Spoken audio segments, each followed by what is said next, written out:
Here we go. Let's make it a good day. We do it our own way. Let's make it a good day. Oh, no matter what they say. Oh, yeah, yeah. Good morning, New Orleans. Good morning, Lake Charles. Good morning, Lafayette.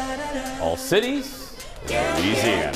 And good morning to you. Welcome to the Jason Show. I'm Jace. Please say hello to my sidekick sister from another mister and Callie's King Cakes Employee of the Month, Kendall Martin. Did you find the bebe?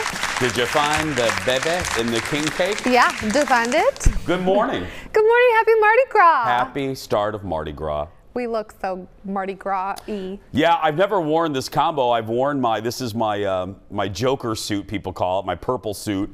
But I've never done the purple-green combo. But I'm doing a Kendall and I match for Mardi Gras. Yes. So Fat Tuesday, yeah, so happy Mardi Gras. Happy Mardi Gras. Definitely going to have a little celebration tonight, but Jordan is watching and I'm not going to say what it is. Oh, wow, it's a secret, you're doing a secret Mardi Gras celebration? Yes, surprise. Yeah. Well, people know my mom used to live in Louisiana for an extended period of time. Not in New Orleans, but I went down there a couple times. And so I don't need to tell you this, but New Orleans is one of the great for many things, but one of the great food cities in the United States. It really is. And we went there in 2018. Colin and I went there, and we're down Bourbon Street. We got all of these great suggestions of where to go, because we I have a lot of foodie people in my life. You know, Stephanie Hansen, my BFF Jen. Anyway, so we're making our way down Bourbon Street, and we stop at a couple places, to get a little bit, beignet, get a little rice, get a little bean. We didn't want to do a big meal at one place. So at the end of the night, a couple things happened. Okay. First, we had a few cocktails. Oh, at Mardi Gras? Weird. Yeah. It wasn't Mardi Gras, but it was around, Whatever. So we had a few cocktails, and it was late at night, and we're walking back to the hotel. And I just need you to know again, we're in one of the food capitals of the world. And I'm walking back to the hotel, and Colin and I are first having a little bit of a spat, just we resolved the spat on the way. And then as I'm walking back to the hotel like this, I look up and I see Subway. And I thought, that's where I'm going. That's where I'm going. I don't care if I'm in one of the food capitals of the country. This little puffiness would like a foot-long Subway. Eat fresh. So I go in there and I'm like, I don't physically remember what I ordered. So we go back to the hotel, and if this is the sub, I put the sub, I was laying in bed, and I just pushed it in my mouth. Like a conveyor belt? No, like those push pops. The kids, the little things. And I just laid there with 4 chins, and I just opened my mouth, and I just pushed the sub in. And it was glorious. Because keep in mind, how great is that memory? It's the memory that I have most, our 2 o'clock in the morning Subway run to New Orleans. The memory you can't fully remember. I don't remember the order. I know it was, because I like the roast beef there. But I think it was a roast beef. But the sandwich artist wanted nothing to do with me, because I was going, well, can I get a little more lettuce? And she had no time for me. She's like, look there, little gay boy. It's 2 o'clock in the morning. I want to get out of here. I want you to get out of here. Get your sandwich, shove it in your mouth, and get out of my Subway. She was like, why are you eeting this? Yeah, why are you in this? So anyway, happy Mardi Gras, everyone. Let's get started. Speaking of food, it's time for the hot dish. Roll it, Leo. Here we go. The visual. The visual of just me pushing. I did that twice. For whatever reason, we always get Subway. Yeah. Late at night, usually on our first night of a trip. I'm a McDonald's. I get it, though. I get it. Hey, first up, the trailer for the new Fantastic Beasts movie is out. It's part of the Harry Potter franchise. This one's called The Secrets of Dumbledore. It's the 3rd movie in this whole franchise. Look at this.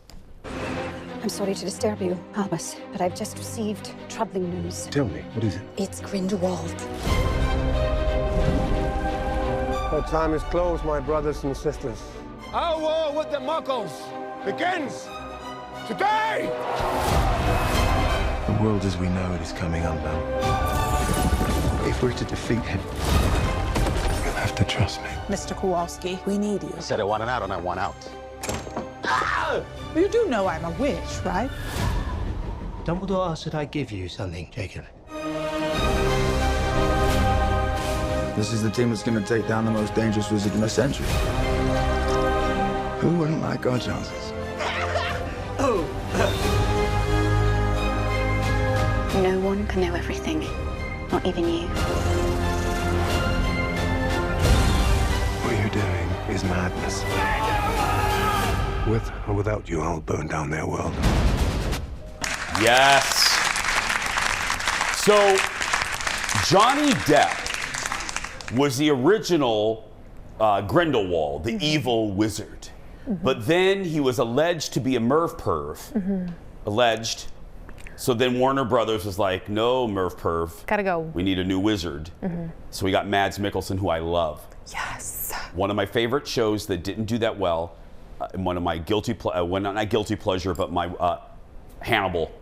He played Hannibal on the NBC. Such an underrated show. So good. Anyway, back to Harry Potter. I have not liked I'm a Harry Potter fan. I haven't loved the Fantastic Beasts 1 or 2.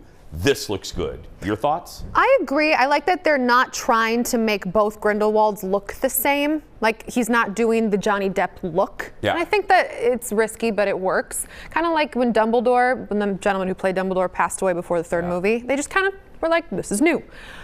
I'm also excited. I'm a little less excited than I wish I was. Oh, really? Yeah. The opposite. Yeah, I think that I'm just not connected to any of the characters as much as I'd like to be. I hear you. I'm with you, but I have bigger hope for this one than the other two. The other two they were very long, and I'm like, okay. Right. Are we done yet? We done. And can Harry Potter be somewhere? And Jude Law, so hot. Yeah. He is just again, sometimes the good Lord gives with both hands. And with Jude Law, he gave with both hands. He's a little Mervy. He's a little, he's a naughty boy. But, Fantastic Beasts, The Secrets of Dumbledore comes to theaters in April. Next in the dish, move over, Game of Thrones. HBO has found its next ginormous show. Season 2 of Euphoria, this is what I'm talking about. Season 2 of Euphoria just wrapped. And the show is producing ratings that HBO hasn't seen since Game of Thrones. So this is, if you guys don't know, this is the one with Zendaya. She won an Emmy for Best Actress right after season 1. It's a teen drama, and it deals with a lot of controversial topics like drugs, trauma, identity. It's very, there are ribbons of sex in there. But season 2, listen to this, has averaged more than 16 million viewers a show. 16 million. And the show's been renewed for a third season. It is the most tweeted, other stats, it's the most tweeted about show this decade. Now, the decade's only 2 years old, but still. Still. And it is right behind Game of Thrones as the number 2 biggest show since 2004. So basically HBO history. Right. Oh my goodness. Right? And Yeah. Game of Thrones had multiple seasons past, obviously, this has only been season 2, and it's already this big and popular. Yeah. Now, my sister-in-law, because I feel like some things have an expiration date. I feel a little weird watching this as a guy in his 40s. I was going to ask that. Is it? I've never seen it. I don't know. My sister-in-law, who is around my same age, she's younger, much prettier. Can't piss off the family anymore. That was my New Year's resolution. One. Anyway, I won't tell you what one was.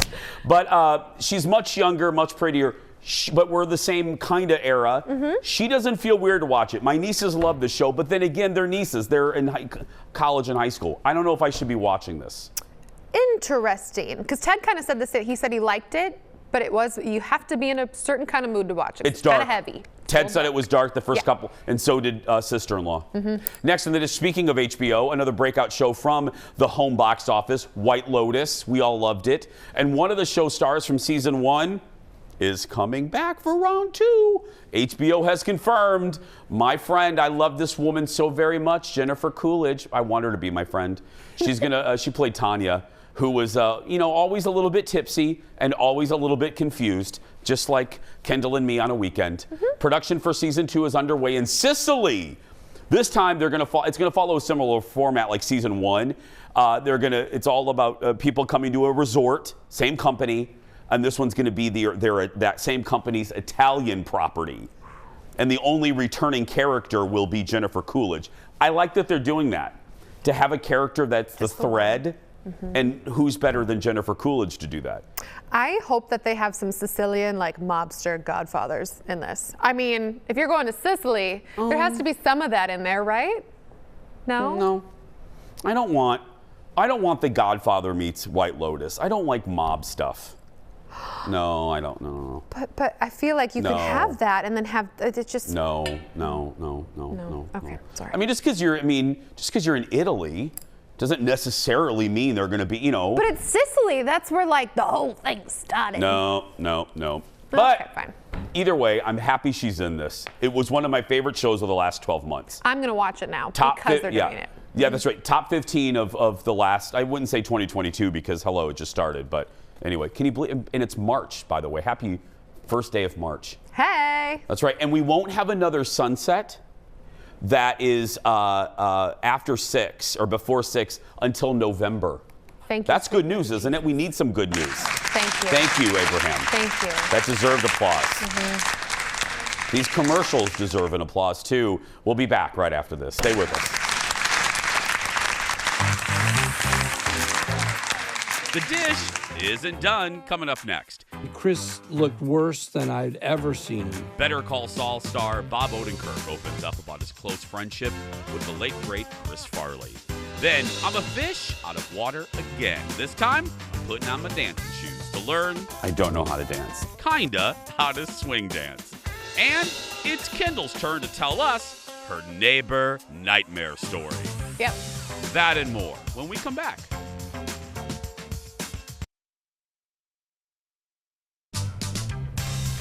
Welcome back. Well, Courtney Cox was on Kimmel last night, looking so good. She looks fantastic. I'm so glad that she spoke up about, stopping to eat. She stopped using fillers because for her, and look, no judgment, I've used them before, but for her, she said she didn't like the way it looked. I love that she was very open about that. I think she helped a lot of people. But last night she talked about a trip right before Friends really took off in 1994. This is a great story, and it's our late night rewind.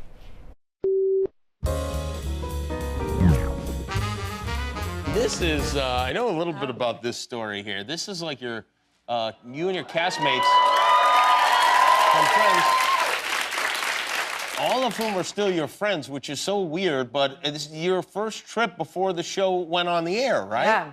Yeah, we were on our way to Vegas, and Jimmy Burrows, who directed the pilot and a lot of other episodes, he gave us all $500. I think it was $500, and he said, I want you to go and have a great time because this is the last time you're all going to be able to go together as a group anywhere, especially to a casino. He knew the show was going to be that big of a hit. He did. Or maybe he did this to all the shows. Just pushing his luck. Knowing it would eventually pay off one of these days.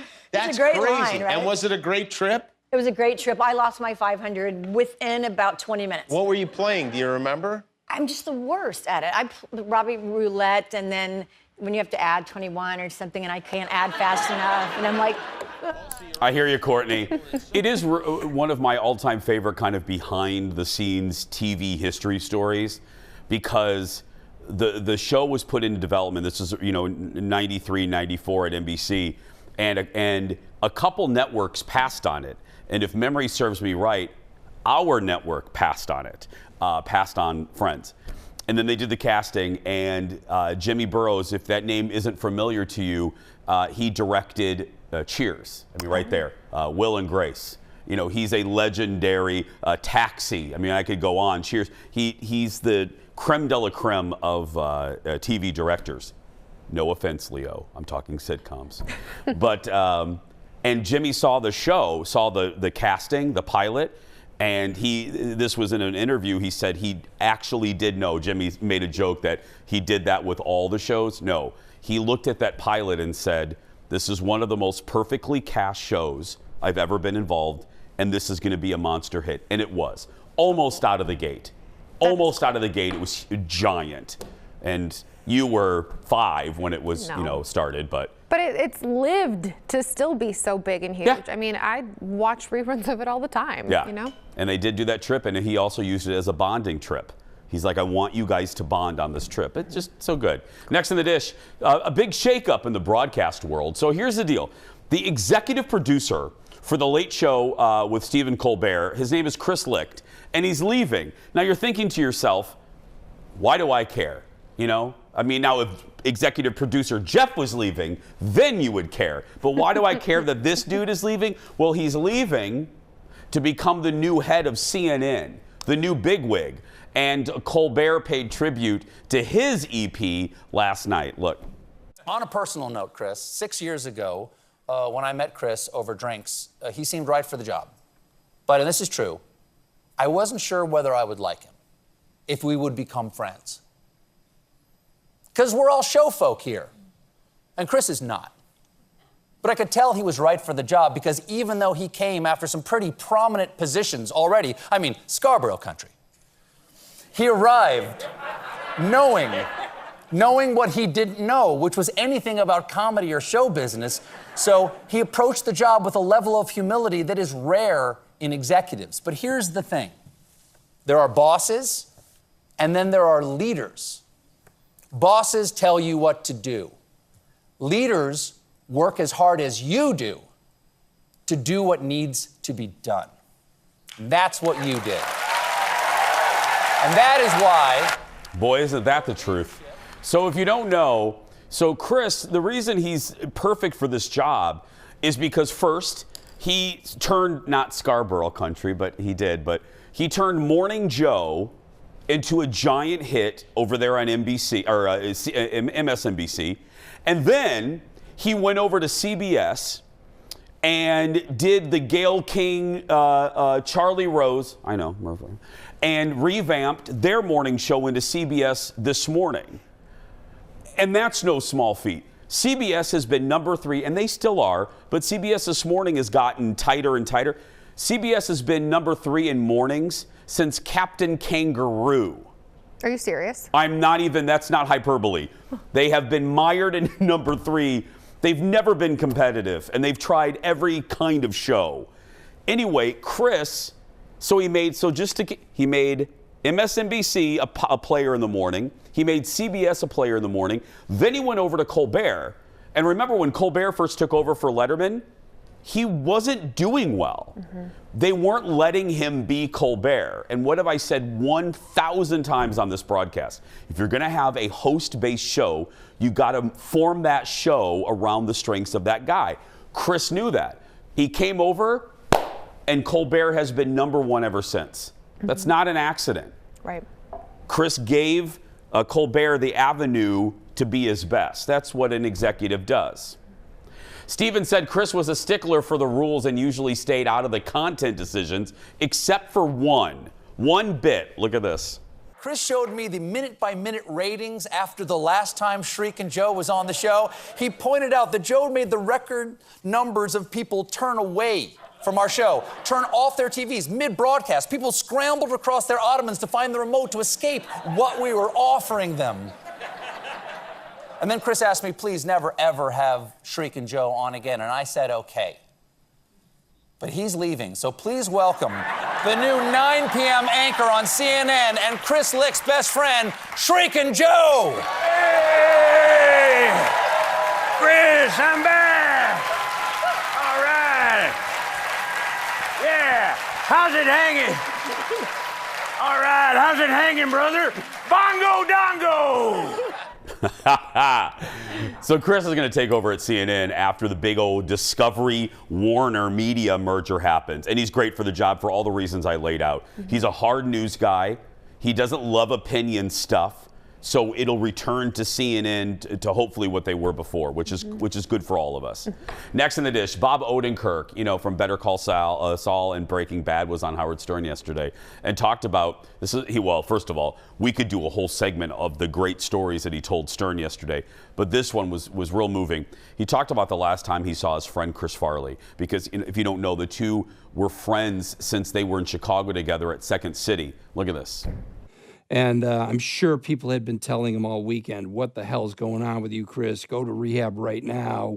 You shouldn't be here. Don't go off with those people. I'm sure he was hearing that all weekend. And so he didn't want to come in. So I went out back. This limousine window crack comes down, and Chris looked worse than I'd ever seen him. And we just had a nice chat, and he was out of it a bit. And the worst thing about it all, Howard, was my dad was an alcoholic, and I was around and came to understand alcoholism because of that, even as a teenager. And that feeling of inevitability that I write about was the worst part of it all, because you love this guy, and everybody loved him. I'm not special in that way. And that horrible feeling of like, this story is just going to play out in the corniest way that even Chris could have told you. Even Chris would have told you. Yeah, through the history of SNL, we've had Belushi, and we have the cat. There's Phil Hartman. A lot of tragic deaths. That one, I think, because of my age and the cast that was on when I was in high school and whatever. The Farley one had just moved here, and that really hit. As I mentioned before, Bob told so many great stories. He talked about the famous Chippendales bit that everybody loves from Chris. Yes. He had I don't want to give everything away, he had a very interesting perspective about that bit. He didn't like it. Bob didn't like it, and he didn't like it for his friend. He said, because if you look, and I did look, Bob said to Howard, if you look at the moment that Chris lifts up his shirt, look at Chris's face. There's a moment of hesitation, because Chris knew, and Bob said he knew, the audience was going to be laughing at his weight. They weren't going to be laughing at the bit, the bluntness, and we did. I mean, I did. I do love that. I have to admit, we all loved that skit. But he said, as a friend of Chris's, he's never liked it and never will for that reason.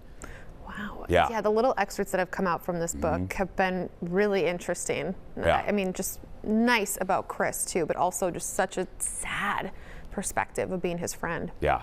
Bob, as Kendall, the new book is called Comedy, Drama. Comedy.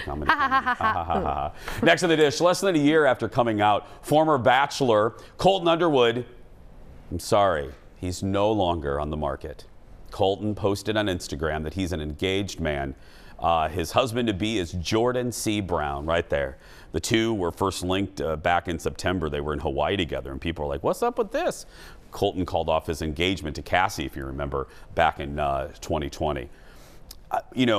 I'm not going to make a joke of this, but I'm just also going to be honest with you, and I speak as just my personal experience as a gay dude that came out. My only worry for him is, it's such a liberating thing to be yourself and to come out that I worry that he hasn't had the full gay experience. You know what I mean? And whatever that means to whomever.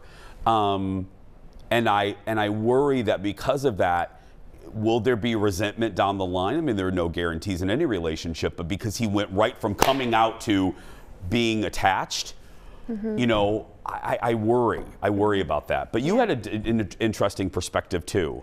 Yeah, and I mean, I don't know what it is like to have to hide my truth and not be able to share that publicly. And I think that it is fabulous that he's able to do that. What I don't love about all of this is that he went on a show knowing, or at least thinking or having feelings of that, where he was going to try to marry someone. And then when you went on a show where 30-some women were, maybe some of them for social media, but a lot of them probably genuinely interested in marrying this guy who wasn't probably interested in them. And I just think no one held a gun to your head. You didn't have to do that. You chose to. And I don't love that about his story. And he acknowledges this. We got to take a break, but he acknowledges as much in that documentary, that docuseries, which I didn't love, but he talked about that. And I have a family member, I won't say who was married and who came out, and it is very difficult, especially even in 2022.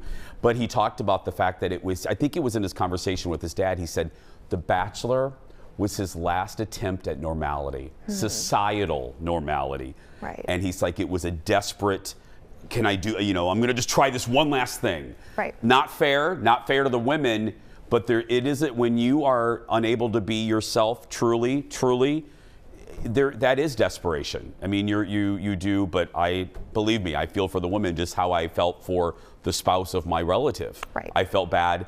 Other family members were like, oh, we don't, she's being difficult. And I looked at my family and I go, she has a right to be difficult. She married my relative and she didn't know that he was gay. She has a right to be bitter for as long as she wants, Right. Yeah, you got to be understanding, but two sides. We got to take a break. Much more when we return. Back in a moment.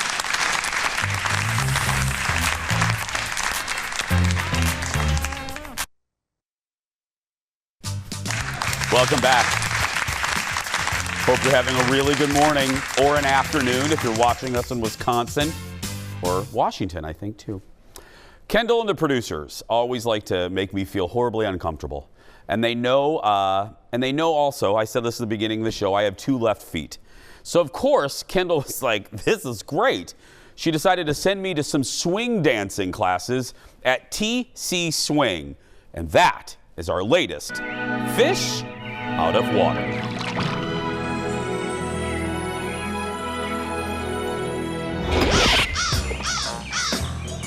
No, I had these.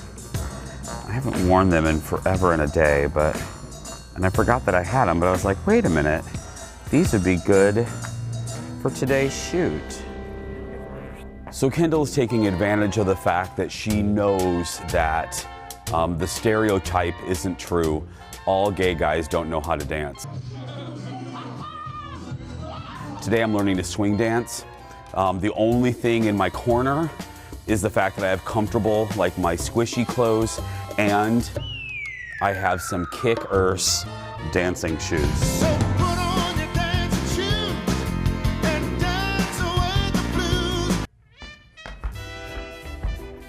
These are the 2 unlucky people that get to teach me how to swing dance. It's Cindy and Terry.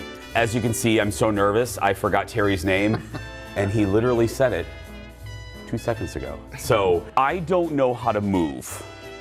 Is that going to be a problem? I kind of think you do know how to move because you got here.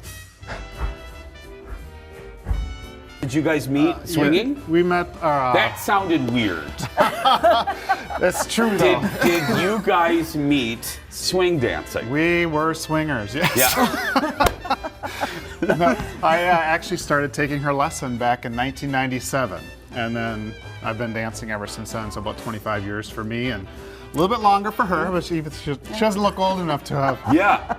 How long have you been swing dancing, seriously? Since college. Oh, really? I had Give him a number. You just said, you never asked me age. To ease my nerves, may I watch you 2 do it first so I know what I'm up against or what I'm going to learn? So, and then you can even go a little bit above and beyond what you're going to teach me, because I want to show the folks at home, especially the youngins, if they've never seen swing dancing, what it is. So I'm going to step out of the way if you 2 can do your thing.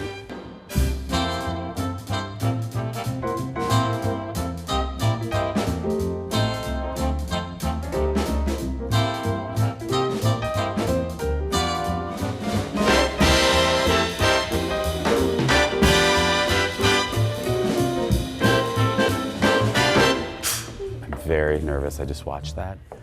There's no way on Oprah's Earth I'm going to be able to do that. Okay, I'm just gonna loosen up and just Awesome. I'm gonna loosen up. Okay, you got this. That's right. I have this. I'll be a little bit in front so you can peek at my feet. Oh, perfect. Okay. So first we're just gonna go rock, step, oh, rock, that's right. step. Beautiful, just like that. Yeah. You got it. You got it. You got it. When we run in baby steps. you play any sports. Or It's like like you're any sneaking sport. up on I did not play any sports, but that's fine. It just as if I played any sports. The answer is no. Da da da da.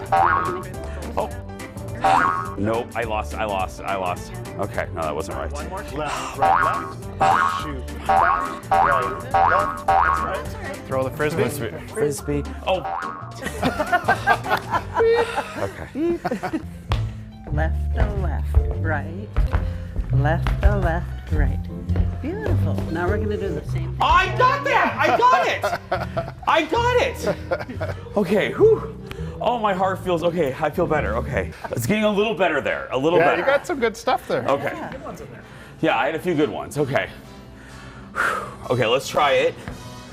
And then, yeah, let's try it for real. 5, 6, here you go. 1, 2. Right, left, right, left, right. Left, right, left, right, left, right, left, right, left, right. There it is. Okay! We're not gonna tempt fate. That is pretty darn good. That was a winner. Was that a winner? That was a winner. Yeah. We got this. I'm a swing winner. I'm a swinger now. No jokes. I'm a swinger.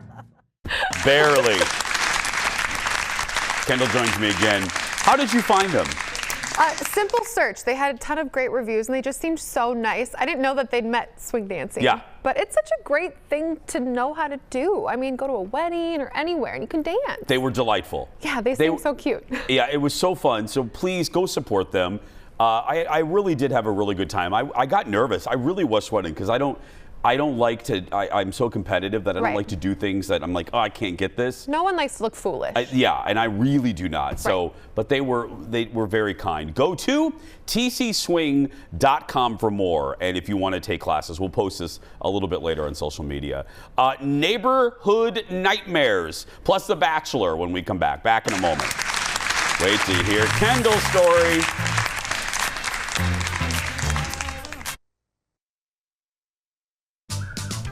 Welcome back.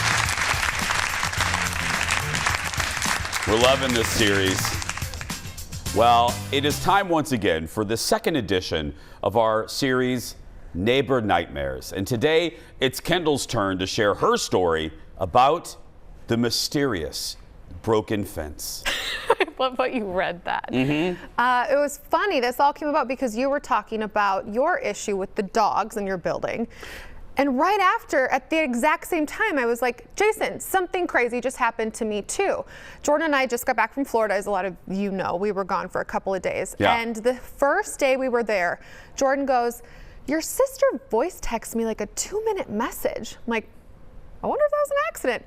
Oh no. That ain't good, girl. No, that ain't and in good. her message she says, I didn't want to tell Kendall. I thought you should tell her because you'd be a lot more gentle about it, but your fence is broken. Yeah. And Jordan's like, what do you mean? So she sent us some photos. I know that we have just one of the, this is the inside Oh of my our goodness. fence. So we live on an alley, right?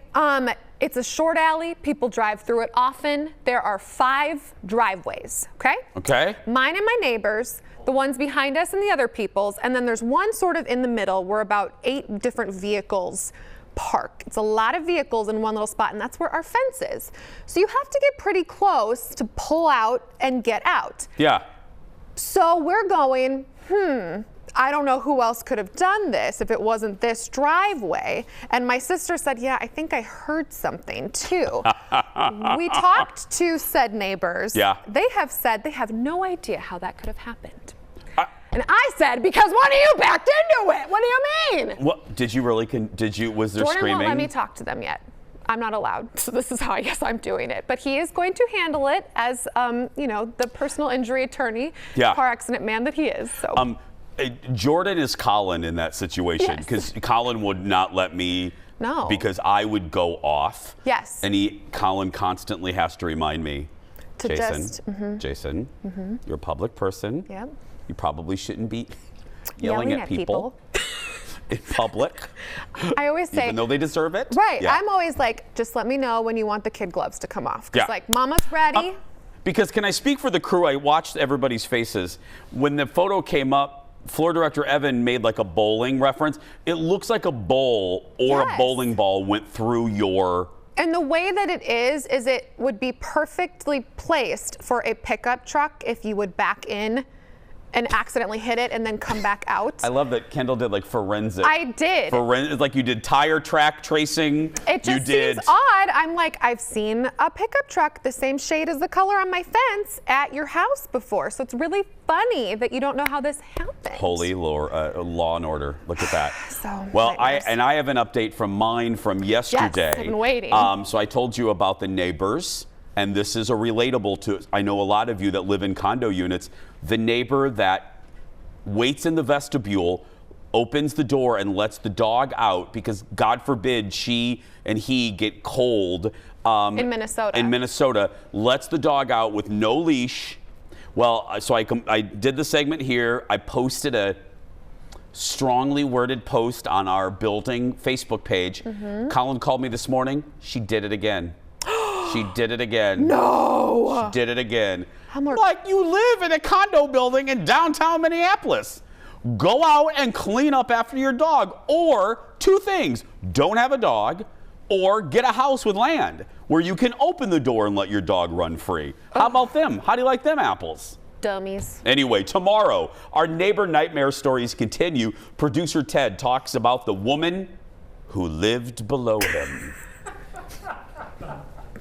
As we said in the meeting, it sounds like Ted in a Lifetime movie. It does. With So Meredith good. Baxter. And if you have a great, funny neighbor story, let us know on our social media pages. We may be reading some comments tomorrow or Thursday. We're going to take a break. We'll be back after this. Speaking of Ted, Ted's up next.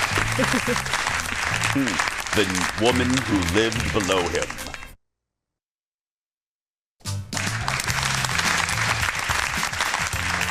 We are back. It was a big night on The Bachelor as Clayton traveled to the hometowns of his quarterfinalists. I hate referring to women as quarterfinalists. Anyway, they met their families, and that means a lot of tough conversations. Look at this. I really can't give my blessing because I haven't talked to my daughter. You know, right now you're just another face, you know, until she says, Dad, this guy's really special to me, is when I would change in my mind, you know. Her word's everything to you. Yeah, exactly. Yeah, absolutely. Exactly. That makes complete sense. I think it's just. If she gives me a good word when I shake your hand when you leave, I'll pat you on the arm, okay? That's I'll take that. I know you I would do. not be putting you guys I through know this if it wasn't real. And when we were in Croatia, I did tell him I was falling in love with him, and I really am. I know. It's nice meeting you. Nice to meet you as well. It was really great talking to you. Yeah, I'm not a hugger, but No, it's really great nice talking meeting to you. Rachel's dad did say, you know, if I speak with her and I feel that, you know, you are someone that's worthy of marrying my daughter, like I'll shake your hand and pat you on the arm. And that's what he ended up doing. So overall, like, Okay. Did The Bachelor really have an instant replay? What is this, Madden?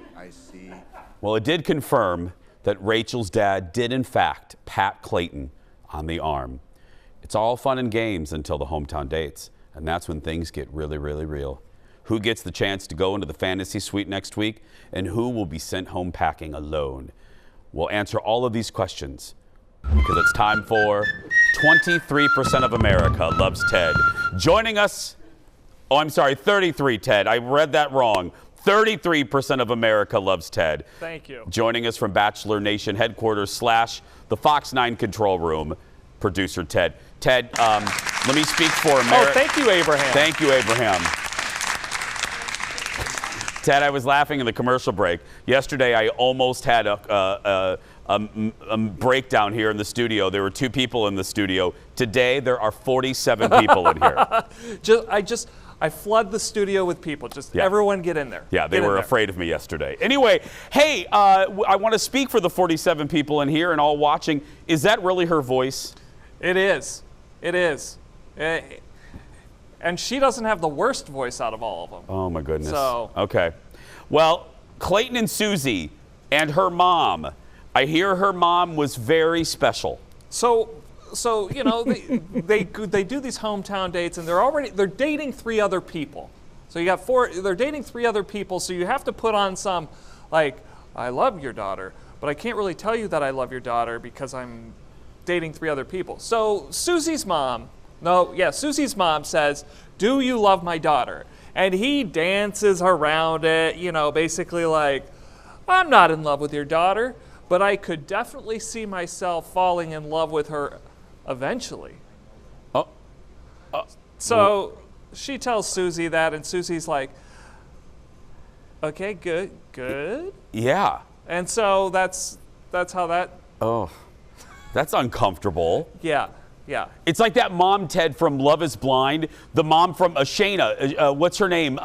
Remember Shayna's mom? The one that's really religious, and she was like, every cutaway of her was like her lips were puckered. Yeah. Okay, Clayton and your favorite, they tested one of their fears. What's their fear? If anyone takes me on a hometown date, don't make me do a ropes course. No. You and I. No. And this part, so he's psyching himself up. This is like poor man's bungee jumping. So he just jumps down there, and this is what they're doing. But Serene, she's an elementary school teacher. I'm not going to say she's the only one with active brain cells, but she's maybe the only one with active brain cells. Yeah. But beautiful. She did it. Just don't take me. No. Ted, myself, and both of them have a fear of heights, and not good. Gabby had an emotional reunion with her father. So Gabby's father his girlfriend has cancer, so because of COVID, they couldn't do the hometown dates thing. So what does Gabby's father do? I feel like I saw this in a movie once. Roll it.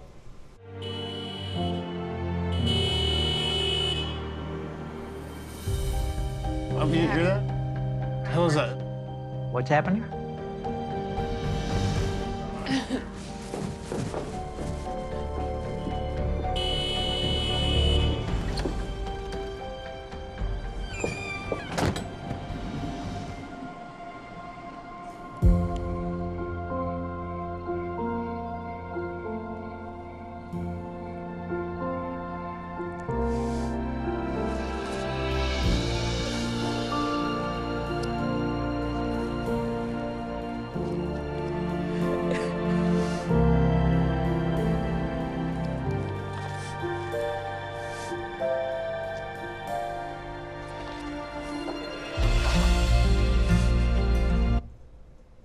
I just don't know why the guy didn't go out there with her. I don't know why he had to write Dad on the poster board. It's Dad.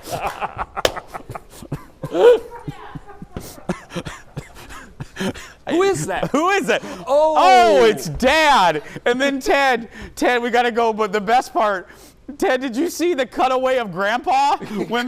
That's my favorite. They cut to Grandpa. He's like, what is happening? Who's honking out there? Who's honking out there? Those rascally kids? Anyway, what? Very sad. Serene went home. Oh, Ted, your favorite. Oh, well. Ted Johnson, everybody. We're going to take a break. The shortest segment and what's in the surprise goodbye. Those questions will be answered next. Back in a moment. Grandpa. Those pesky kids.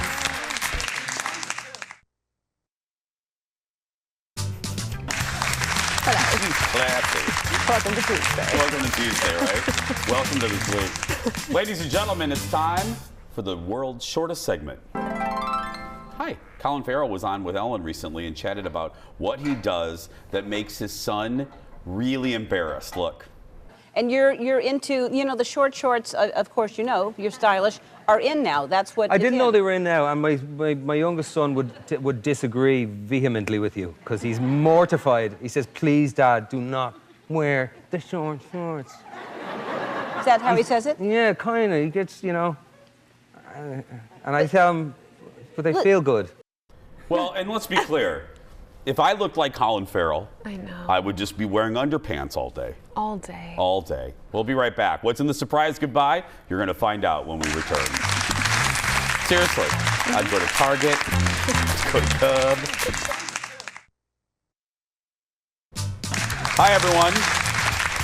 Guess what the surprise goodbye is today? The surprise is we've run out of time. Surprise! So here comes the music, right, Leo? The music that means the show's ending. Tomorrow, Stephanie Hansen is back and she's showing us how to roast a chicken. You ready to roast a chicken? Thank God. That's going to do it for us. If you're a kid that's being bullied, go out there and be yourself because nobody can tell you you're doing it wrong. Have a great day. Thanks for watching. We'll see you back here tomorrow. Come on, let's go get that chicken, Kendall. We got to get ready.